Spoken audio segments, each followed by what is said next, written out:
عزیز طلباء و طالبات، السلام علیکم ورحمۃ اللہ وبرکاتہ۔ نحمدہ ونصلی علی رسولہ الکریم، اما بعد، بسم اللہ الرحمن الرحیم۔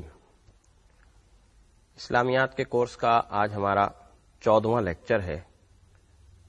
اور آج کے لیکچر کا عنوان ہے اخوت اسلامی۔ آج کے لیکچر میں جو باتیں ہم پڑھیں گے وہ ہیں اخوت کے مختلف تصورات، اخوت کا اسلامی تصور، اخوت اسلامی اسلامی تمدن کی علامت، اور اخوت اسلامی کو برقرار رکھنے کی تدابیر۔ اخوت کے مختلف تصورات پر گفتگو کرنے سے پہلے ذرا اس بات کو سمجھیے کہ اب تک کے لیکچرز میں ہم جو باتیں پڑھ کر آئے ہیں ان میں ہم نے اسلام کے معاشرتی نظام کو پڑھا، اور اسلام کے اس معاشرتی نظام کے اندر ہم نے یہ بات پڑھی کہ مختلف تصورات ہیں کہ جن تصورات کی بنیاد پر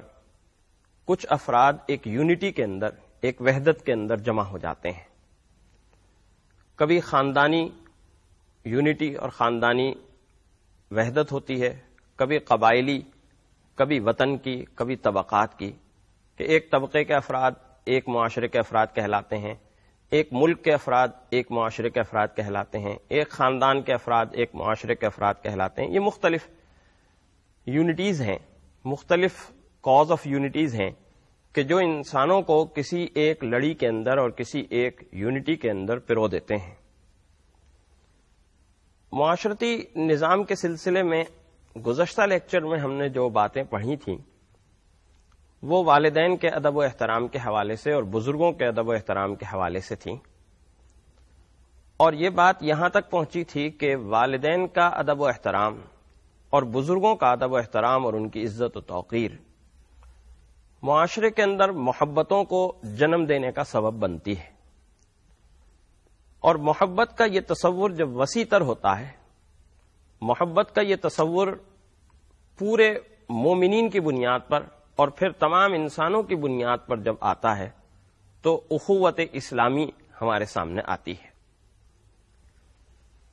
یہ اخوت اسلامی کیا ہے اور اس کے تصورات کیا ہیں، اس کو پڑھنے سے پہلے ذرا ہم اخوت کے جو مختلف تصورات ہیں ان پر ایک اختصار کے ساتھ نظر ڈال لیں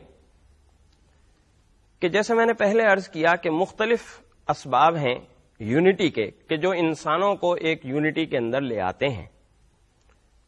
بعض اوقات اخوت کی بنیاد قبیلہ ہوتا ہے، بعض اوقات اخوت کی بنیاد معاشرہ ہوتا ہے، بعض اوقات اخوت کی بنیاد طبقہ ہوتا ہے، اساتذہ کی ایک برادری ہے، یا ڈاکٹروں کی ایک برادری ہے، یا انجینئرز کی ایک برادری ہے۔ بعض اوقات وطن، مثلا ہم کہتے ہیں ہمارے پاکستانی بھائی، تو وطن برادری کی بنیاد بنتا ہے، کسی ایک شہر کے رہنے والے برادری کی بنیاد ہوتے ہیں، کسی ایک طبقے کے افراد برادری کی بنیاد بنتے ہیں۔ اس طرح سے یہ مختلف چیزیں اور مختلف تصورات ہیں جو اخوت کے تصورات کے اندر آپ کو نظر آتے ہیں اور ملتے ہیں۔ اسلام کا جو تصور اخوت ہے وہ ذرا مختلف انداز اور مختلف نوعیت کا ہے، اس لیے کہ اسلام کے نظام زندگی کے اندر اور اس کی مختلف خصوصیات کے اندر ہم یہ بات پہلے بھی پڑھ چکے ہیں کہ اس میں اور اس کے نظام زندگی کے اندر آپ کو ہر چیز میں ایک خاص قسم کا اعتدال اور ایک خاص قسم کا توازن نظر آئے گا۔ دوسرے معاشرتی نظاموں کی طرح نہیں کہ جو معاشرے کی طرف گئے تو مذہب کو فراموش کر گئے، اور دوسرے مذاہب کی طرح بھی نہیں کہ جو مذہب کی طرف گئے تو معاشرے کو فراموش کر گئے، بلکہ معاشرت اور مذہب اور مذہبی روایات اور اقدار اور معاشرتی روایات اور اقدار دونوں ساتھ ساتھ چلتی ہیں۔ اس اعتبار سے اسلام کا جو تصور اخوت ہے، اسلام کا جو برادری کا تصور ہے، وہ بڑا منفرد قسم کا تصور ہے۔ وہ تصور کیا ہے؟ ذرا اس تصور کو سمجھیے، اور اس تصور کو سمجھنے سے پہلے ذرا اس بات کو بھی سمجھیے کہ اسلام نے خاندانی اور لسانی نسبت کو، قبائلی نسبت کو بالکل مسترد نہیں کیا۔ اگرچہ یہ بات تو کہی کہ خاندان اور قبیلہ کسی کی عزت اور تکریم یا کسی کی فوقیت اور برتری کا معیار نہیں ہے، لیکن خاندانی شناخت کو تسلیم کیا ہے۔ ارشاد الہی ہے وَجَعَلْنَاكُمْ شُعُوبًا وَقَبَائِلَ لِتَعَارَفُوا، کہ ہم نے تم کو خاندانوں اور قبیلوں میں اس لیے تقسیم کیا تاکہ تم ایک دوسرے سے تعارف حاصل کر سکو۔ اسی طرح سے وطن کی عزت، وطن کی حفاظت اور وطن میں امن و امان اور سلامتی برقرار رکھنے کو ضروری قرار دیا گیا۔ ارشاد الہی ہے وَلَا تُفْسِدُوا فِي الْأَرْضِ بَعْدَ إِصْلَاحِهَا، کہ زمین کے اندر اس کی اصلاح کے بعد فساد نہ مچاؤ۔ گویا اس سے یہ بات واضح ہوئی کہ حق تعالی جل شانہ خاندانی اور قبائلی شناخت کو بھی تسلیم فرما رہے ہیں، اور وطن کی محبت اور وطن کے اندر عزت، وطن کی عزت، وطن کی سلامتی، وطن میں امن و امان اور اسے فساد سے خالی رکھنے کی تلقین اور نصیحت بھی فرما رہے ہیں۔ لیکن اس کے باوجود حق تعالی جل شانہ علاقائی یا لسانی یا قبائلی اور خاندانی بنیادوں کو اخوت کی بنیاد نہیں قرار دیتے، بلکہ اللہ تعالیٰ نے ان تمام لسانی، علاقائی اور قبائلی عصبیتوں کو ختم کیا، اور ان تمام عصبیتوں کو ختم کر کے بڑے واضح اور واشگاف الفاظ کے اندر ایک اعلان فرمایا۔ اور کیا اعلان فرمایا؟ انما المؤمنون اخوۃ، کہ بلا شبہ تمام مومن ایک برادری ہے۔ یعنی برادری کی بنیاد نہ وطن ہے، نہ قبیلہ ہے، نہ خاندان ہے، نہ طبقہ ہے، بلکہ برادری کی بنیاد ایمان اور کفر ہے۔ تمام کے تمام مؤمنین، خواہ وہ کسی بھی وطن کے ہوں، خواہ وہ کسی بھی خاندان سے تعلق رکھتے ہوں، خواہ وہ کسی بھی طبقے کے افراد ہوں، ایک برادری کے اندر پروئے ہوئے، ایک برادری کی لڑی کے اندر ہیں۔ بلکہ اگر قرآن کریم کی تعلیمات پر غور کیا جائے تو آپ محسوس فرمائیں گے کہ قرآن کریم نے دو قسم کی برادریوں کا تصور پیش کیا ہے۔ ایک تصور تو انسانیت کی بنیاد پر برادری کا تصور پیش کیا گیا کہ قرآن کریم میں تمام انسانوں کو ایک باپ کی اولاد قرار دیا گیا۔ سورہ نساء کی ابتدائی آیات ہیں، حق تعالی جل شانہ ارشاد فرماتے ہیں یا ایھا الناس اتقوا ربکم الذی خلقکم من نفس واحدۃ وخلق منها زوجها، اے لوگو اپنے اس پروردگار سے ڈرو جس نے تم سب کو ایک جان سے پیدا کیا اور اسی جان سے تمہارا جوڑا بنایا۔ یہاں پوری عالم انسانیت کو خطاب کیا جا رہا ہے۔ یا ایھا الذین آمنوا نہیں کہا گیا، یا ایھا المسلمون یا ایھا المؤمنون نہیں کہا گیا،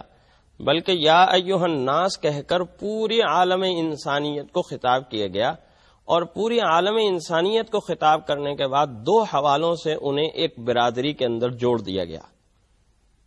وہ دو حوالے کیا ہیں؟ ایک تو اس حوالے سے کہ تمام انسانوں کا خالق، تمام انسانوں کو پیدا کرنے والا اللہ تعالی ہے۔ جو بھی انسان اس دنیا کے اندر ہے، خواہ وہ کسی بھی مذہب اور ملت سے تعلق رکھتا ہے، کسی بھی خاندان اور کسی بھی قوم کا فرد ہے، اس کا خالق اللہ تعالی ہے، اور تمام کے تمام انسان حضرت آدم علیہ السلام سے لے کر اس دنیا میں آنے والے آخری انسان تک تمام کے تمام انسان اللہ کے بندے ہیں اور اس کی مخلوق ہیں۔ سب کا وہی خالق ہے اور سب کا وہی پروردگار ہے۔ ایک تو اس برادری کے اندر ساری انسانیت کو پرو دیا گیا کہ سارے انسان اس بات کو ملحوظ رکھیں کہ ان کا خالق، ان کا پروردگار، ان کا پالنے والا اور ان کا بنانے والا اللہ تعالی ہے۔ دوسرے اس حوالے سے سارے انسانوں کو ایک برادری کے اندر پرو دیا گیا کہ تمام کے تمام انسان حضرت آدم علیہ السلام کی اولاد ہیں۔ ساری دنیا کے انسانوں کے باپ حضرت آدم علیہ السلام اور ساری انسانوں کی ماں اور والدہ حضرت حوا علیہ السلام ہیں۔ گویا ان دو حوالوں سے پورے انسانوں کو ایک برادری کے اندر پرو دیا گیا، ایک برادری کا فرد بنا دیا گیا، اور برادری کا ایک پوری عالم انسانیت کی بنیاد پر اور عالم انسانیت کے تصور کے ساتھ اللہ تعالیٰ نے برادری کا یہ تصور پیش کیا۔ دوسرا تصور اہل ایمان کی برادری کا ہے، اور اہل ایمان کی برادری کیا ہے؟ وہی جیسے میں نے پہلے عرض کیا کہ اللہ تعالیٰ نے اعلان فرمایا انما المؤمنون اخوۃ، کہ اہل ایمان ایک برادری ہے، اور اہل ایمان کی یہ برادری اسلامی تمدن کا، اسلامی تہذیب اور اسلامی ثقافت کا ایک بہت بڑا نشان اور ایک بہت بڑی علامت ہے، اور حق تعالی جل شانہ نے اس برادری اور اس اخوت کو اپنی نعمت قرار دیا۔ ارشاد الہی ہے وَاذْكُرُوا نِعْمَةَ اللَّهِ عَلَيْكُمْ إِذْ كُنْتُمْ أَعْدَاءً فَأَلَّفَ بَيْنَ قُلُوبِكُمْ فَأَصْبَحْتُمْ بِنِعْمَتِهِ إِخْوَانًا وَكُنْتُمْ عَلَى شَفَا حُفْرَةٍ مِّنَ النَّارِ فَأَنْقَذَكُم مِّنْهَا، یاد کرو اللہ کی اس نعمت کو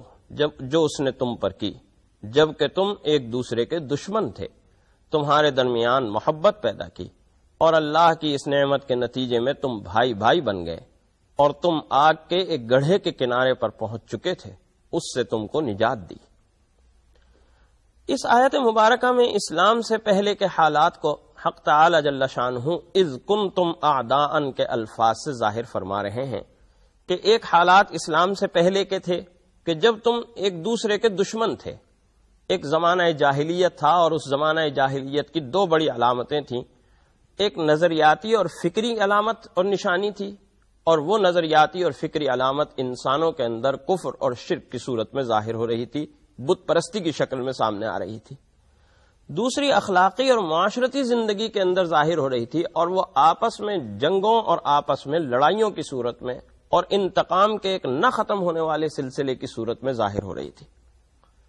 سیرت کی کتابوں کے اندر آپ کو وہ حالات نظر آئیں گے کہ جن حالات میں نبی کریم صلی اللہ علیہ وسلم کی بعثت ہوئی، جن حالات کے اندر اسلام آیا، ایک لڑائیوں کا ایک عظیم سلسلہ تھا، نہ ختم ہونے والا سلسلہ تھا، انتقام اور بدلوں کا ایک نہ ختم ہونے والا سلسلہ تھا۔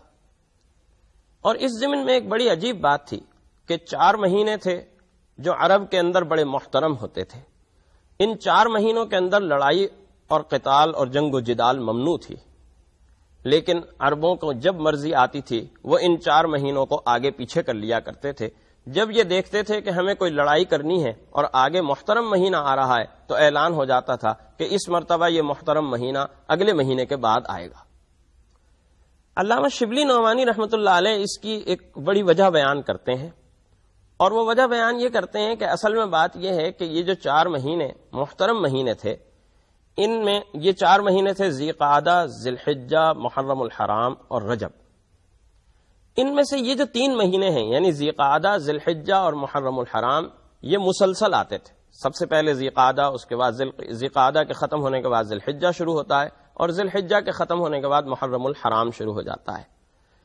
یہ 3 مہینے چونکہ مسلسل آتے تھے، اور ان 3 مہینوں کے اصل میں محترم ہونے کی وجہ یہ تھی کہ ذی الحجہ حج کا مہینہ تھا، حاجی جگہ جگہ سے اور دور دور سے سفر کر کے مکہ مکرمہ آیا کرتے تھے، لہٰذا ذی قعدہ کو اس لیے محترم قرار دیا گیا تاکہ حاجیوں کو آنے کے سفر میں سہولت رہے اور امن و امان قائم رہے۔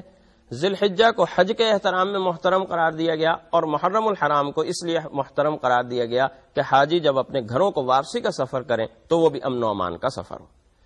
یہ 3 مہینے چونکہ مسلسل آتے تھے تو علامہ شبلی نعمانی رحمۃ اللہ علیہ فرماتے ہیں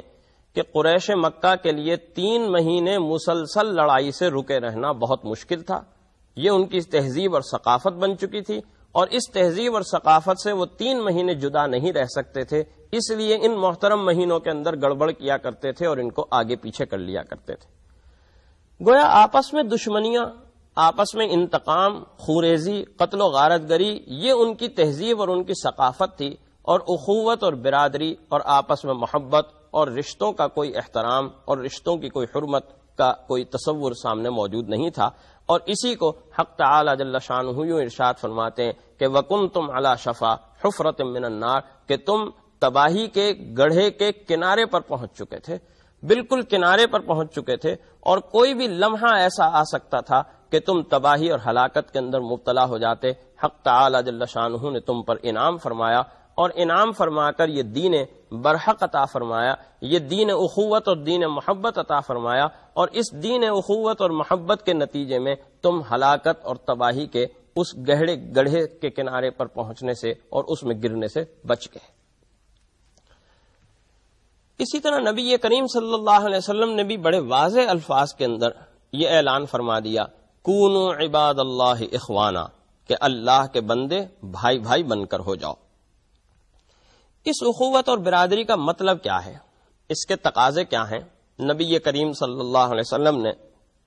اس کو الگ الگ فرامین میں بیان فرمایا۔ سنن ابو داؤد کے اندر نبی کریم صلی اللہ علیہ وسلم کا یہ فرمان امام ابو داؤد رحمۃ اللہ علیہ نے نقل کیا۔ فرمایا نبی کریم صلی اللہ علیہ وسلم نے، المسلم اخو المسلم لا یظلمہ ولا یسلمہ من کان فی حاجت اخیہ کان اللہ فی حاجتہ ومن فرج عن مسلم کربتا فرج اللہ عنہ بہا کربتا من کرب یوم القیامہ ومن ستر مسلما سترہ اللہ یوم القیامہ. کہ ایک مسلمان کا دوسرے مسلمان کا بھائی ہونے کا مطلب یہ ہے کہ نہ وہ اس پر ظلم کرے گا، نہ وہ اسے مصیبت میں تنہا چھوڑے گا، اور جو اپنے بھائی کی دنیا میں کسی پریشانی کو دور کرے گا اللہ تعالیٰ قیامت کے دن کی پریشانیوں میں سے کوئی پریشانی اس سے دور فرما دے گا، اور جو کسی مسلمان کی پردہ پوشی کرے گا اللہ تعالیٰ قیامت کے دن اس کی پردہ پوشی فرمائے گا. نبی کریم صلی اللہ علیہ وسلم کے اس فرمان مبارک پر آپ غور کریں تو آپ کو محسوس ہوگا کہ اخوت اور برادری کے جو تقاضے یہاں ارشاد فرمائے جا رہے ہیں، سب سے پہلا تقاضا یہ ارشاد فرمایا کہ کوئی بھی مسلمان بھائی دوسرے مسلمان بھائی کے اوپر ظلم نہیں کرے گا، کوئی زیادتی نہیں کرے گا، کوئی ناانصافی نہیں کرے گا، کوئی ایسی حرکت نہیں کرے گا کہ جس سے دوسرے مسلمان بھائی کے اوپر کوئی زیادتی ہوتی ہو، اس کو ذہنی اذیت کا یا کسی بھی قسم کی جسمانی تکلیف کا سامنا ہوتا ہو. اسی طرح سے فرمایا کہ ولا یسلمہ، یعنی اس کو مصیبت میں تنہا نہیں چھوڑے گا. یہ نہیں ہوگا کہ اگر کوئی مسلمان دوسرے مسلمان کو مصیبت میں مبتلا دیکھتا ہے تو وہ اس کو تنہا چھوڑ دیتا ہے، اس سے بے غرض ہو جاتا ہے اور یہ سمجھتا ہے کہ مجھے کیا ضرورت ہے اس کی مدد کرنے کی، یا مجھے کیا ضرورت ہے اس کے ساتھ ہمدردی جتانے اور ہمدردی اور اخلاص کا معاملہ کرنے کی، اسے تنہا چھوڑ کر چلا جاتا ہے. بلکہ اس کے برعکس وہ کرتا کیا ہے کہ وہ اس کی حاجت کو، اس کی ضرورت کو پورا کرنے کے لیے کوشش کرتا ہے، محنت کرتا ہے، اپنا وقت صرف کرتا ہے، اپنی صلاحیت صرف کرتا ہے. اگر کہیں روپے اور پیسے کی ضرورت ہوتی ہے تو وہ اپنا روپیہ اور پیسہ بھی اس کے لیے خرچ کرتا ہے. جو بھی کچھ اس کے قبضہ قدرت میں ہے وہ اپنے بھائی کی اس مصیبت اور پریشانی کو دور کرنے کے لیے کرتا ہے.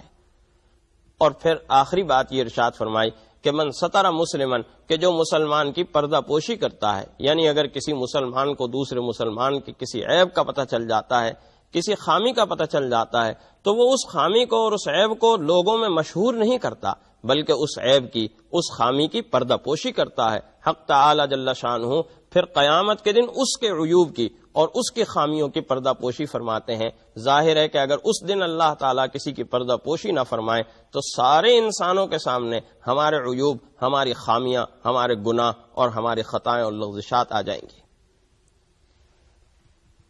اسی طرح نبی کریم صلی اللہ علیہ وسلم نے اس اخوت اور برادری کو ایک مثال کے ذریعے سے واضح فرمایا، اور مثال دیتے ہوئے یوں ارشاد فرمایا کہ سارے کے سارے مسلمان ایک دیوار کی مانند ہیں. ایک دیوار ہے، ایک ایسی دیوار کہ جس کی ہر اینٹ دوسری اینٹ کو مضبوط کرتی ہے. کیا مطلب؟ یعنی آپ غور فرمائیں کہ دیکھیں اگر اینٹوں کا ڈھیر ایک جگہ پڑا ہوا ہو،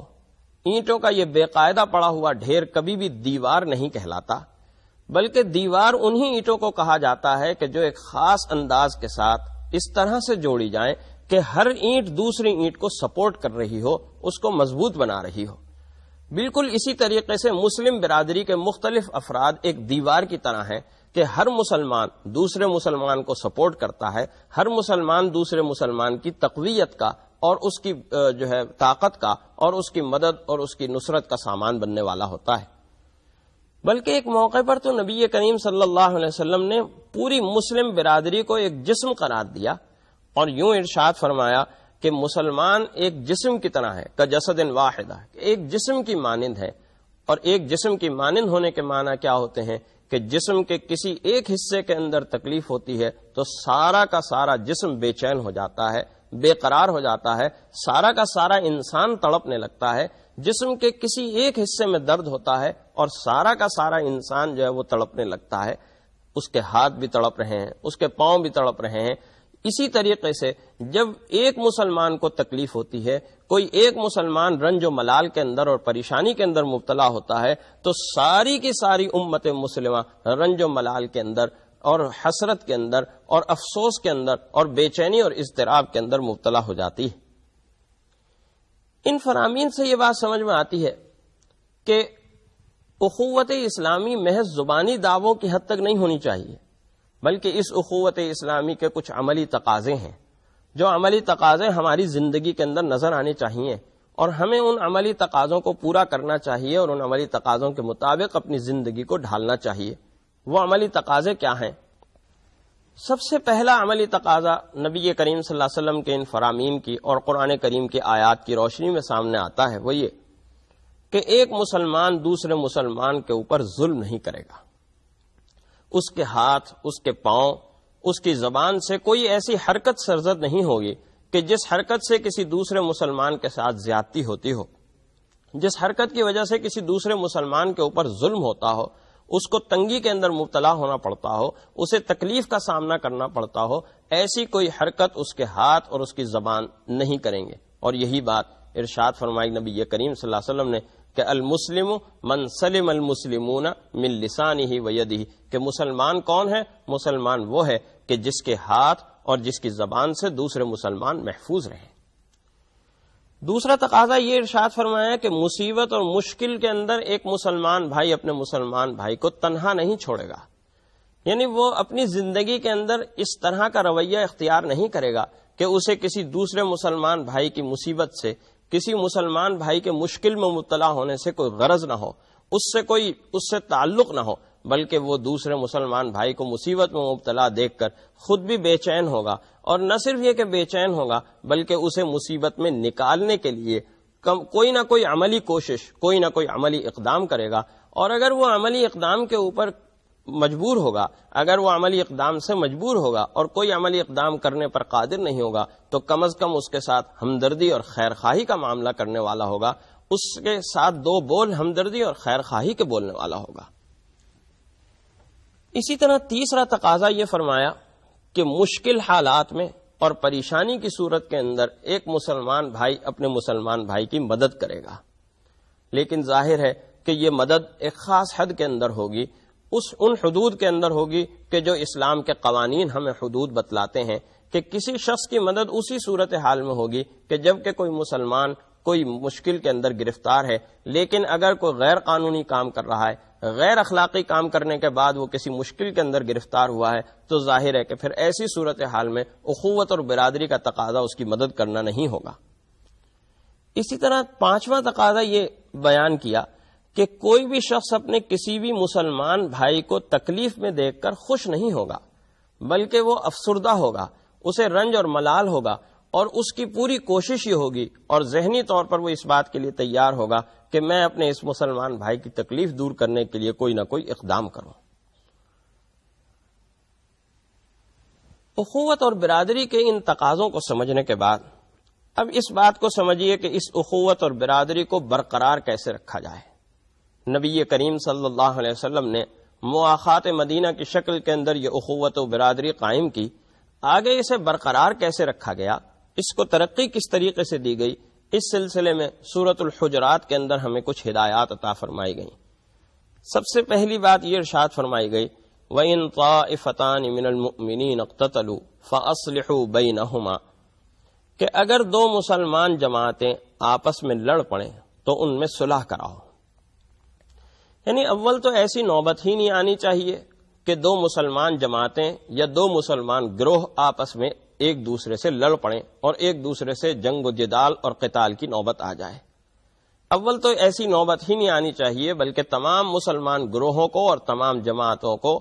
آپس میں متحد ہو کر، آپس میں مل جل کر محبت و اخوت کے ساتھ اور آپس کی رحم دلی اور شفقت کے ساتھ رہنا چاہیے. لیکن اگر بالفرض ایسی نوبت آ جاتی ہے، دو مسلمان گروہ آپس میں لڑ پڑتے ہیں، تو باقی مسلمانوں کی یہ ذمہ داری ہے کہ وہ ان دونوں کے اندر صلح کرائیں. یہ نہیں کہ باقی مسلمان ان دونوں کی لڑائی کا تماشا دیکھنے لگیں اور ان دونوں کا تمسخر یا مذاق کرنے لگیں. نہیں، بلکہ ان کی ذمہ داری یہ ہے کہ وہ صلح کے لیے کود پڑیں اور دونوں کے اندر صلح کرانے اور دونوں کے اندر صلح صفائی اور دوستی کو برقرار رکھنے کے اقدامات کریں.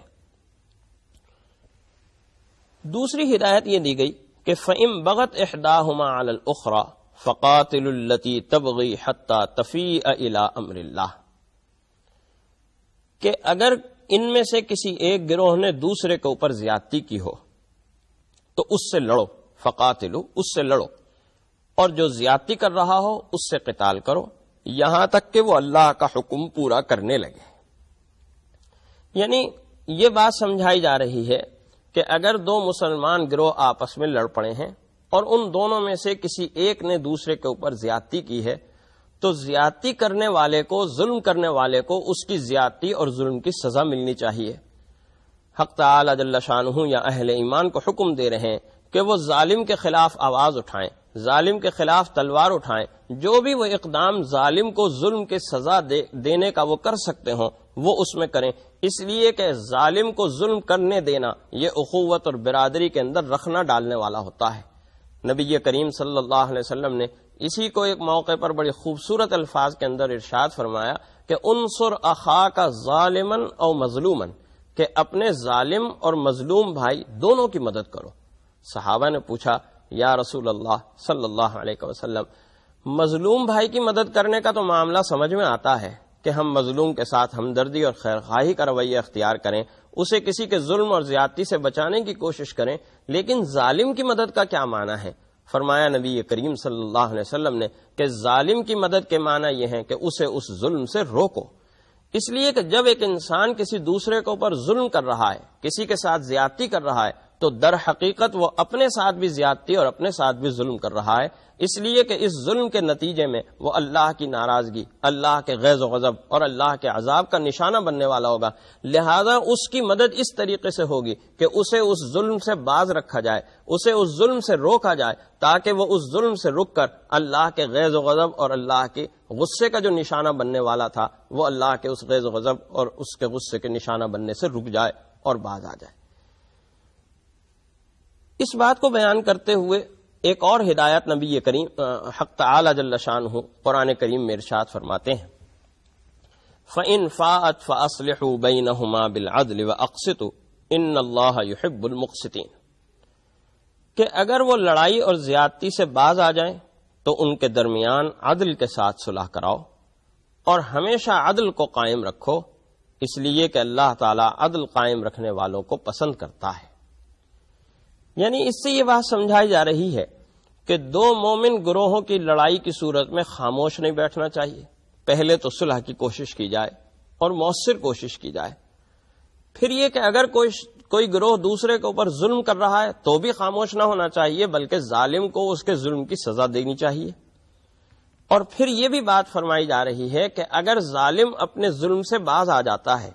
ظالم اپنے ظلم سے توبہ کر لیتا ہے، اپنے ظلم کا اقرار کر لیتا ہے اور اس بات کا اسے احساس ہو جاتا ہے کہ میں نے دوسرے کے ساتھ زیادتی اور ظلم کا ارتکاب کیا ہے، وہ دوسرے سے معافی مانگ لیتا ہے، تو پھر فوری طور پر اس لڑائی کو اور ظالم کے ساتھ اس مقابلے کو رک جانا چاہیے۔ یہ نہ ہو کہ پھر اس کے بعد بھی مقابلہ اور لڑائی جو ہے وہ جاری رہے، پھر اس کے بعد ان دونوں گروہوں کے درمیان صلح کرائی جائے اور اس صلح کے اندر عدل و انصاف کو قائم رکھا جائے، اس صلح کے اندر غیر جانبداری کو قائم رکھا جائے، کسی بھی ایک گروہ کی بیجا حمایت یا کسی دوسرے گروہ کی بیجا مخالفت نہ کی جائے۔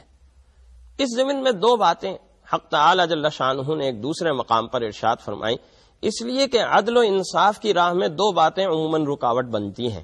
بعض اوقات عدل و انصاف میں رکاوٹ کسی کی دشمنی بنتی ہے کہ آپ کسی جگہ عدل و انصاف نافذ کرنا چاہتے ہیں تو آپ کو یہ محسوس ہوتا ہے کہ اس عدل و انصاف کے نتیجے میں دشمن کو فائدہ پہنچ رہا ہے، آپ اس عدل و انصاف سے رک جاتے ہیں اس لیے کہ اس سے دشمن کو فائدہ پہنچ رہا ہے۔ حق تعالی جل شانہ نے اس بات سے منع فرمایا، فرمایا وَلَا يَجْرِمَنَّكُمْ شَنَآنُ قَوْمٍ عَلَىٰ أَلَّا تَعْدِلُوا، کہ دیکھو کسی قوم کی دشمنی تمہیں اس بات سے نہ روکے کہ تم عدل و انصاف سے رک جاؤ۔ اسی طریقے سے عدل و انصاف میں بعض اوقات رکاوٹ بنتی ہے کسی کی محبت اور کسی کا تعلق، جیسا کہ والدین کے سلسلے میں آپ یہ بات پڑھ رہے تھے کہ عدل و انصاف قائم کرو چاہے اس کا نقصان تمہیں خود کو ہو رہا ہو یا تمہیں اس کا نقصان تمہارے والدین کو، تمہارے اعزاء اور اقارب کو ہو رہا ہو۔ تو اسی طریقے سے یہاں بھی جب صلح اور صلح کے ساتھ عدل کا معاملہ آ رہا ہے تو اس میں بھی یہی بات ارشاد فرمائی جا رہی ہے کہ یہ صلح عدل کی بنیاد پر ہونی چاہیے، نہ کسی ایک گروہ سے ضرورت سے زیادہ دوستی کا معاملہ رکھا جائے اور نہ کسی گروہ سے ضرورت سے زیادہ دشمنی کا معاملہ رکھا جائے، اس لیے کہ ضرورت سے زیادہ دوستی اور ضرورت سے زیادہ دشمنی دونوں چیزیں بعض اوقات عدل و انصاف کی راہ میں رکاوٹ بن جانے والی ہوا کرتی ہیں۔ نبی کریم صلی اللہ علیہ وسلم نے بھی مواخات کو برقرار رکھنے کے لیے کچھ ہدایات ارشاد فرمائیں۔ سب سے پہلی چیز جو نبی کریم صلی اللہ علیہ وسلم کے مسلسل عمل سے ہمیں معلوم ہوتی ہے، یعنی وہ بات، وہ عمل کہ جس پر نبی کریم صلی اللہ علیہ وسلم نے ساری زندگی عمل فرمایا. صحابہ رضوان اللہ عنہم اجمعین نبی کریم صلی اللہ علیہ وسلم کی چال کے متعلق کہ آپ کس طریقے سے چلا کرتے تھے، آپ کے چلنے کی عادت کیا تھی، اس کے متعلق صحابہ رضوان اللہ عنہم اجمعین فرماتے ہیں کہ بڑی متوازن چال چلتے تھے. آپ کی چال نہ تو ایسی ہوتی تھی کہ جیسے کوئی مغرور اور متکبر انسان چلا جا رہا ہو، اس لیے کہ غرور اور تکبر کی چال کو حق تعالی جل شانہ نے منع فرمایا. لا تمشی فی الارض مرحا انک لن تخرق الارض ولن تبلغ الجبال طولا، کہ غرور اور تکبر اور اترا کر چلنے والی چال مت چلو، اس لیے کہ تم چاہے جتنی مرضی زور سے زمین پر پاؤں مار لو، تم زمین کو پھاڑ نہیں سکتے. تم جتنا مرضی اکڑ لو، تم اونچائی اور لمبائی کے اندر پہاڑ کے برابر نہیں ہو سکتے. تو حق تعالی جل شانہ نے جس طرح غرور اور تکبر کی چال چلنے کو منع فرمایا، نبی کریم صلی اللہ علیہ وسلم ساری زندگی غرور اور تکبر کی چال چلنے سے گریز کرتے رہے، اور آپ کی زندگی میں کبھی بھی مغرورانہ یا متکبرانہ چال کا تصور نہیں آتا. لیکن مغرورانہ اور متکبرانہ چال نہ ہونے کے یہ معنی نہیں ہے کہ حد سے زیادہ تواضع اور حد سے زیادہ گریہ و زاری اس چال کے اندر نمایاں ہو رہی ہو، اور وہ چال اس طرح سے ہو رہی ہو کہ جیسے چلتا ہوا ایک آدمی سامنے سے آ رہا ہے تو ایسا محسوس ہو رہا ہو جیسے کوئی بہت بیمار آدمی چلتا ہوا آ رہا ہے. اس طرح کی بھی چال نہیں ہونی چاہیے، بلکہ چال کے اندر ایک خاص قسم کا توازن ہونا چاہیے، ایک ایسا توازن کہ جس میں تواضع بھی ہو، جس میں وقار بھی ہو، جس میں قوت اور طاقت کا اظہار بھی ہو، اور جس میں اللہ کے سامنے تواضع کا اور اللہ کے سامنے گریہ و زاری کا اظہار بھی ہو. ان تمام باتوں کا ایک حسین امتزاج انسان کی چال ہو. اب یہ جو چال ہوتی ہے انسان کی، یہ انسان کے پوری زندگی کے عادات اور مزاج کا ایک عنوان اور مزاج کا ایک عکس ہوا کرتی ہے. انسان اپنے مزاج کے اندر یہ توازن پیدا کر لے تو اخوت اور برادری آگے کو بڑھتی ہے. اس لیے کہ ضرورت سے زیادہ غرور و تکبر کا اظہار بھی اخوت اور برادری کے اندر رخنا ڈالنے والا اور رکاوٹ پیدا کرنے والا ہوتا ہے. ضرورت سے زیادہ تواضع کا اظہار، ضرورت سے زیادہ گریہ و زاری کا اظہار بھی بعض اوقات اخوت کے اندر جو ہے رخنا ڈالنے والا اور رکاوٹ پیدا کرنے والا ہوتا ہے. دوسری اہم بنیاد اس اخوت اور برادری کو برقرار رکھنے کے لیے نبی کریم صلی اللہ علیہ وسلم نے یہ ارشاد فرمائی کہ راز کی حفاظت کرو. یعنی اگر تمہارے علم میں کسی مسلمان بھائی کا کوئی راز آ گیا ہے تو وہ راز ایک امانت ہے. اس راز کی حفاظت کرنا، اسے اپنے بھائی کے مذاق اڑانے کی غرض سے لوگوں کے اندر مشہور نہ کرنا، اپنے بھائی کو اس راز کی بنیاد کے اوپر تمسخر کا اور مذاق کا نشانہ نہ بنانا، بلکہ ہر مرحلے پر، ہر موقع پر اس راز کی حفاظت کرنا اور اس راز کو ایک امانت سمجھنا. تیسری بنیاد نبی کریم صلی اللہ علیہ وسلم نے یہ بتلائی کہ ہر مسلمان بھائی اپنے دوسرے مسلمان بھائی کے عیب چھپائے.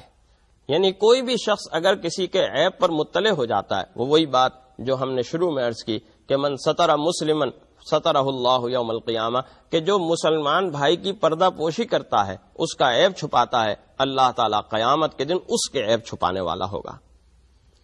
اسی طرح سے آپ نے اس بات سے بھی منع فرمایا کہ کوئی مسلمان بھائی اپنے مسلمان بھائی سے 3 دن سے زیادہ ناراض رہے اور 3 دن سے زیادہ اس سے بات چیت منقطع اور ملاقات منقطع رکھے اور اس سے رابطہ منقطع رکھے. 3 دن تک ہاں اگر کوئی بات ہو جاتی ہے، کوئی ایسی صورت سامنے آ جاتی ہے تو 3 دن تک تو بے شک اس سے رابطہ منقطع رکھنے اور بات چیت بند کر رکھنے کی اجازت ہے، لیکن 3 دن سے زیادہ کسی سے بات چیت بند رکھنا، 3 دن سے زیادہ کسی سے ملاقات بند رکھنا حق تعالی جل شانہ اور نبی کریم صلی اللہ علیہ وسلم نے اس بات کی اجازت نہیں دی.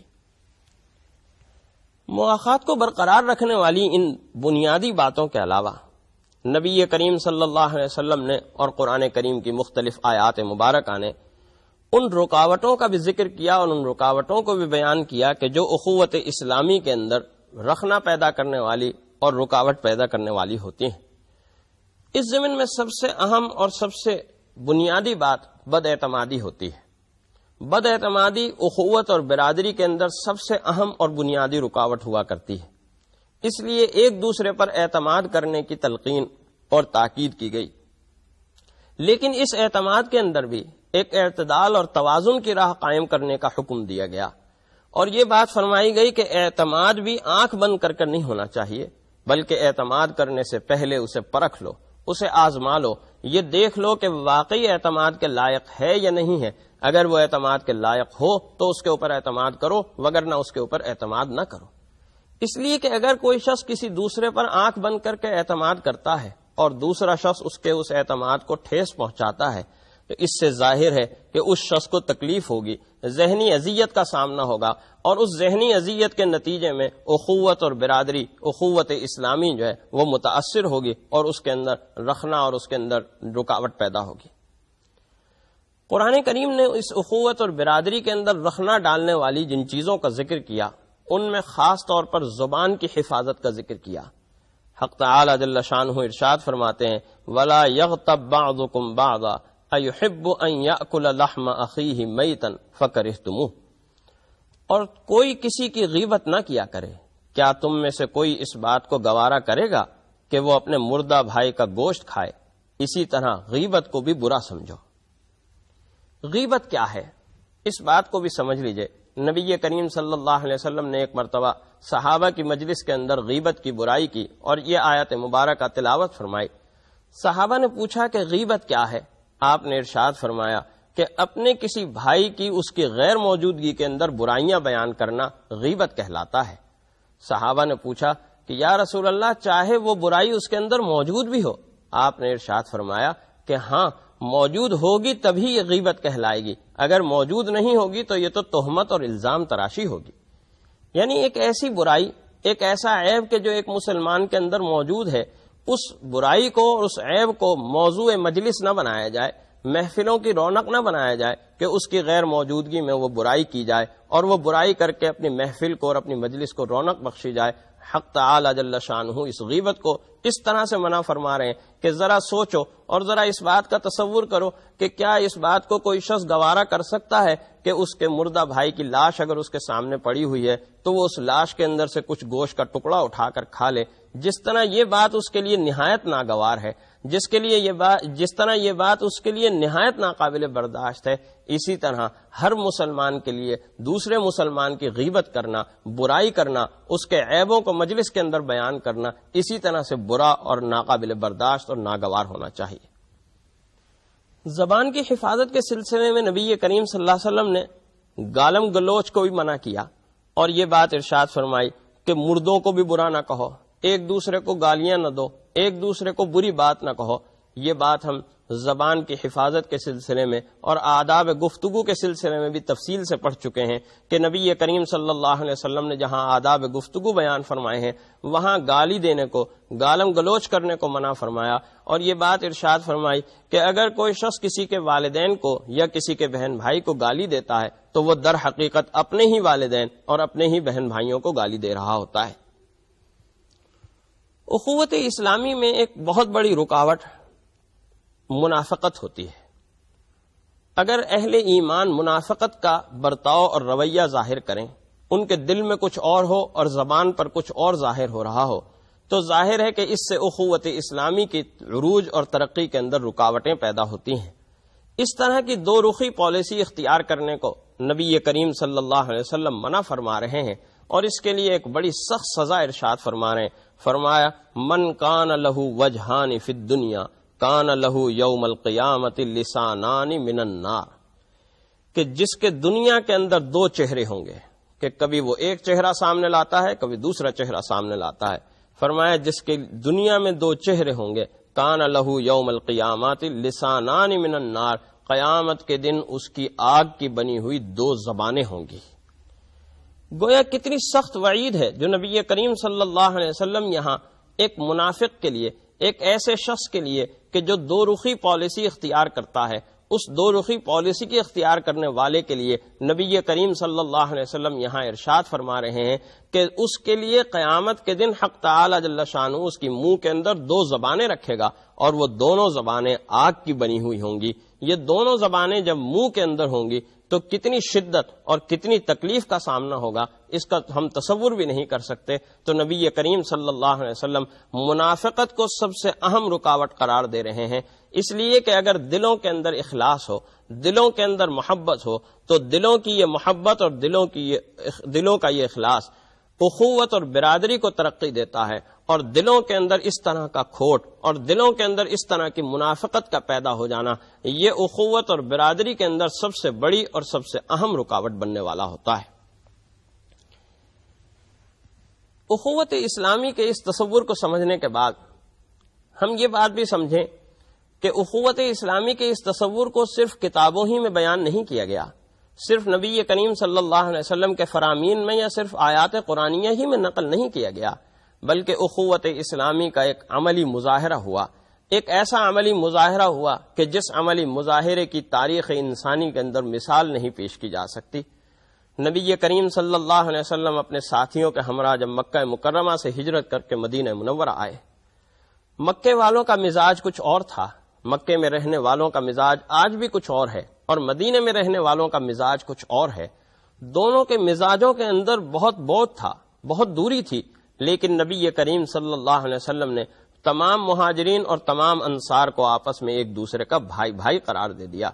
ایک ایسی مواخات قائم ہوئی، ایک ایسی برادری قائم ہوئی، اور عملاً اس کا ایسا مظاہرہ ہوا کہ جس مظاہرے کی مثال آپ تاریخ انسانی کے اندر، انسانی تاریخ کے اندر دوسری مثال نہیں پیش کر سکتے۔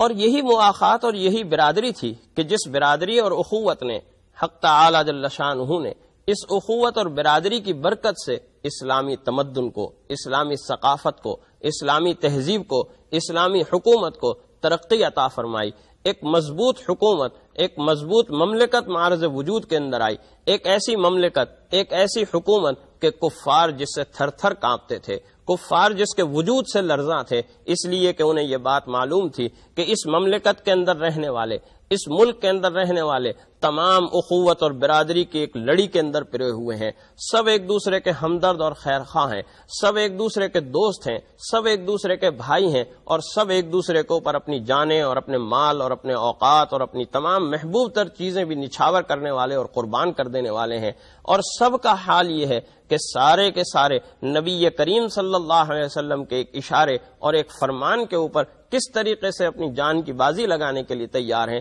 کس طریقے سے اپنے مال کی قربانی دینے کے لیے تیار ہیں، یہ بات تمام کفار کو معلوم تھی، اور اسی کے معلوم ہونے کی وجہ سے یہ کفار سلطنت اسلامیہ کے اس وجود سے سخت پریشان تھے، سلطنت اسلامیہ کا رعب و دبدبہ اپنے دل کے اندر محسوس کر رہے تھے۔ اور آج بھی ہمارے لیے یہی بات سب سے اہم ہے۔ آج امت مسلمہ جن مسائل کا شکار ہے، آج امت مسلمہ تمدنی اعتبار سے جن مسائل کا شکار ہے، آج امت مسلمہ ثقافتی اعتبار سے جن مسائل کا شکار ہے، آج امت مسلمہ معاشی اعتبار سے اور اقتصادی اعتبار سے یا معاشرتی اور اخلاقی اعتبار سے جن مسائل کا شکار ہے، ان مسائل کی بنیادی اور اصل وجہ یہی ہے کہ آج اخوت اور برادری ہمارے اندر کمزور ہوتی چلی جا رہی ہے۔ آج ہم اس طرح سے اخوت اور برادری کی لڑی کے اندر نہیں پروئے ہوئے جس طرح نبی کریم صلی اللہ علیہ وسلم نے ہمیں پرویا تھا۔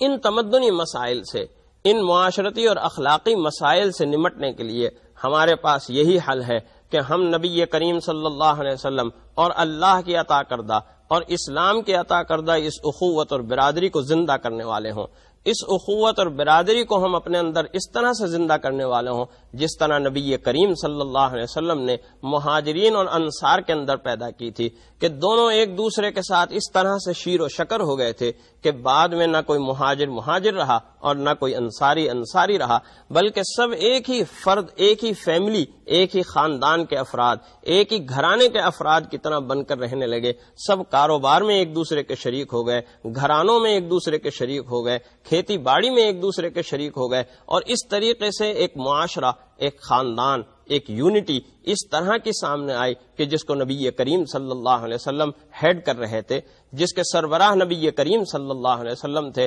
معاشرتی اعتبار سے، تمدنی اعتبار سے، ثقافتی اعتبار سے اس اخوت اور برادری کی بنیاد پر مسلمانوں نے جس طرح ترقی کی، تاریخ کے اندر ہم اس کو پڑھ سکتے ہیں۔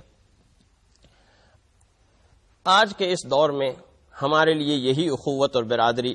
ایک سہارا ہے، یہی اخوت و برادری آج ہماری سب سے بڑی ضرورت ہے، آج ہماری سب سے بڑی احتیاج ہے۔ آج ہمارے اندر کس طریقے سے لسانی عصبیتیں جنم دے رہی ہیں، آج کس طریقے سے ہمارے اندر وطنی عصبیتیں جنم لے رہی ہیں، آج کس طریقے سے ہمارے اندر طبقاتی عصبیتیں جنم لے رہی ہیں، اسلام کی اخوت اور اسلام کی برادری کا یہ نظام ہمارے اندر کمزور پڑتا چلا جا رہا ہے، اور اس کے کمزور ہونے کی وجہ سے ہم کس کس طرح مختلف قسم کے مسائل سے دو چار ہوتے چلے جا رہے ہیں۔ آج بھی امت مسلمہ کے لیے اگر کامیابی کا کوئی راستہ ہے، اگر قوت اور طاقت کا کوئی راستہ ہے، اگر فلاح کا کوئی راستہ ہے، تو وہ یہی راستہ ہے کہ ہم نبی کریم صلی اللہ علیہ وسلم کی اتباع اور پیروی کے اندر اسی اخوت اور اسی برادری کو زندہ کرنے والے ہوں، اور یہ اخوت اور برادری طبقاتی بنیاد پر نہ ہو، لسانی یا علاقائی بنیاد پر نہ ہو، بلکہ پورے امت مسلمہ کی بنیاد پر ہو، اور پوری امت مسلمہ ایک پلیٹ فارم پر جمع ہو کر ایک اخوت اور برادری کی لڑی کے اندر پرو دی جائے، تو سمجھ لیجئے کہ اسلام کی ترقی کا آغاز ہو جائے گا۔ اسلام کس طریقے سے ترقی کرتا ہوا ہوگا یہ آپ پھر محسوس فرمائیں گے۔ یہ اخوت و برادری، اس اخوت برادری کی ترقی کے اندر جو سب سے اہم رول ہوتا ہے، جو سب سے اہم کردار ہوتا ہے، وہ دیانتداری کا ہوتا ہے، وہ ایفائے عہد کا ہوتا ہے۔ ایفائے عہد اور دیانتداری اس اخوت و برادری کو ترقی دینے میں، اور عفو و درگزر، ایک دوسرے کے ساتھ معافی کا، ایک دوسرے کے ساتھ درگزر کا معاملہ کرنا، یہ اس اخوت و برادری کی ترقی میں سب سے اہم کردار ادا کرنے والا ہوتا ہے۔ اس لیے اگلے 2 لیکچرز کے اندر ہم انشاءاللہ العزیز ایفائے عہد یعنی وعدوں کی پابندی اور امانت کے اوپر، اور عفو و درگزر یعنی معافی کے اوپر انشاءاللہ العزیز گفتگو کریں گے۔ حق تعالی جل شانہ ہمیں یہ اخوت اسلامی نصیب فرمائے، اور یہ اخوت اسلامی ہماری عملی زندگی کے اندر، ہماری معاشرتی زندگی کے اندر، ہماری تمدنی اور ثقافتی زندگی کے اندر زندہ فرمائے، اور اس اخوت و برادری کی بنیاد پر ہمیں طاقت و قوت نصیب فرمائے۔ وآخر دعوانا الحمدللہ رب العالمین۔